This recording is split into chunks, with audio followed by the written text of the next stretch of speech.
কচুর শাক যেমন করেই খান, ইলিশ মাছের মাথা দিয়ে একবার খেলে আর অন্য কোনো কিছু দিয়ে ইচ্ছা করবে না খেতে। তাই হয়তো এই জুটি বর্ষাতেই আসে। আমি ইপসিতা, দ্য হানি কিচেনে আপনাদের অনেক স্বাগত। সুপার ইজি বাট স্বাদে কোনো তুলনাই হয় না, সেটা হলো কচু ইলিশ। আজ আমি সেটাই বানাবো।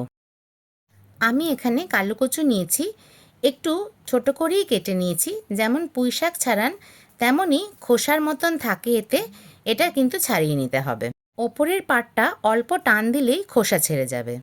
কালো কচু, সবুজ কচু বাজারে দুটোই পাওয়া যায়, কিন্তু কালো কচুর টেস্ট কিন্তু অনেক বেশি। এরকম ছোট সাইজের কেটে নেবেন।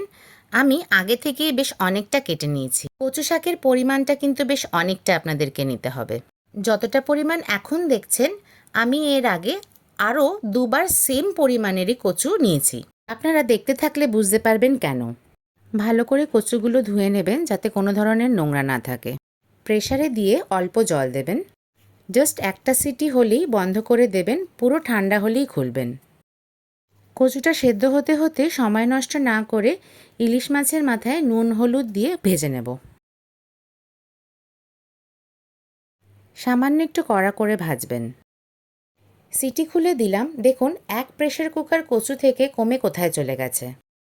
তাই বলেছিলাম এরকমভাবে 3বার আগে আমি কচু সেদ্ধ করে রেখেছি। কচুর এক্সট্রা জলটা পুরো ঝেড়ে নিতে হবে।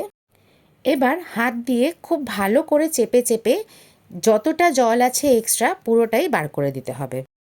আমার আগের সেদ্ধ করা কচু আর এখন যে কচুটা সেদ্ধ করলাম সেটা সব মিলিয়ে জল ঝরিয়ে নিচ্ছি। এখন কড়াতে মাছ ভাজার তেলটা ইউজ করবেন, ওটা কিন্তু ফেলে দেবেন না, কারণ ওটার ভেতরে অনেক মাছের গন্ধ রয়েছে। তার সাথে ইউজ করলাম আর একটু সর্ষের তেল। দেবেন কালো জিরে ফোড়ন। কালো জিরেটা একটু ক্র্যাক হলেই দিয়ে দেবেন লঙ্কা বাটা। এই রান্নাটা বেশ একটু ঝাল ঝাল খায়, তাই লঙ্কা বাটার পরিমাণটা কিন্তু একটু বেশি রাখবেন। আর দেবেন হলুদ। লঙ্কা বাটাটা কিন্তু খুব ভালো করে ভাজতে হবে। লঙ্কা বাটার কাঁচা গন্ধটা বেরিয়ে গেলে দিয়ে দেবেন কচু। এখন দিয়ে দিলাম নুন। রান্নাটাতে কিন্তু এখনও অবধি আমি নুন দিয়েছিলাম না। এখন রেস্ট রান্নাটার স্পেশালিটি এটাই যে আপনাদের খুব ভালো করে ভাজতে হবে। একটুও ঢাকা দেবেন না কিন্তু পুরো রান্নাটা করার সময়। গ্যাসের ফ্লেমটা মিডিয়াম রাখবেন আর পুরো জল শুকিয়ে নেবেন। কচু সেদ্ধ করে জল যদি খুব ভালো করে নিংড়ে নেন আগে, তবে এই সময় খুব তাড়াতাড়ি জলটা শুকিয়ে যাবে, আপনাদের রান্নাটা করতে খুব একটা বেগ পেতে হবে না। কড়াইয়ের চারপাশে এরকমভাবে কচুগুলো ছড়িয়ে দেবেন, তাহলে আরও ইজিলি আর তাড়াতাড়ি রান্নাটা হবে। আমার রান্না ভালো লাগলে অবশ্যই একটা লাইক আর সাবস্ক্রাইব কিন্তু আশা করলাম। 10-12 মিনিট মতন রান্না করে নিয়েছি আর এখন কিন্তু ভালো করে জলটা শুকিয়ে গেছে। দিলাম আরও 2-3টে মতন লঙ্কা ফাটিয়ে, এটা কিন্তু পুরোটাই অপশনাল। দেখুন একদম কড়াইতে কিন্তু এখন লেগে নেই, একদম কড়াইয়ের থেকে উঠে আসছে আর এরকম একটা দলা মতন পেকে যাবে, আর কালারটাও কিন্তু সামান্য চেঞ্জ হয়ে যাবে। কড়াইয়ের থেকে ছেড়ে ছেড়ে যাবে, একটুও স্টিকি থাকবে না। ইলিশ মাছের মাথাগুলো কিন্তু আগে থেকেই অল্প করে ভেঙে নিতে হবে। আর মাথায় মাছের পোর্শনটা যেদিকে আছে সেই সাইডটা কিন্তু ভাঙবেন না। মাছের সাইডটা ভেঙে গেলে কিন্তু কচুর মধ্যে কাঁটা ভরে যাবে।